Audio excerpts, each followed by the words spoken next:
ગુજરાત ન્યૂઝમાં વડોદરાથી સમાચાર મળી આવ્યા છે કે પશ્ચિમ રેલવેના વડોદરા ડિવિઝનમાં રેલવે સલામતીના ક્ષેત્રે એક ઐતિહાસિક સિદ્ધિ પ્રાપ્ત થઈ છે.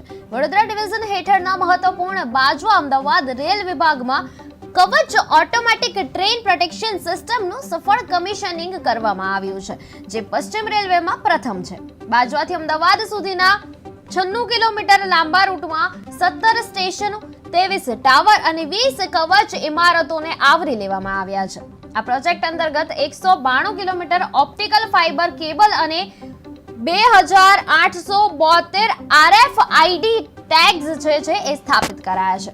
કવચ સિસ્ટમથી સજ્જ સંકલ્પ ફાસ્ટ પેસેન્જર ટ્રેનનું સફળ સંચાલન પણ કરવામાં આવ્યું છે અને આ પ્રણાલીના અમલથી signal passed and danger signal passed at danger, ગતિ નિયંત્રણ, ટ્રેન ટક્કર અને લેવલ ક્રોસિંગ જેવી જોખમજનક પરિસ્થિતિઓ અટકાવવામાં મદદ મળશે.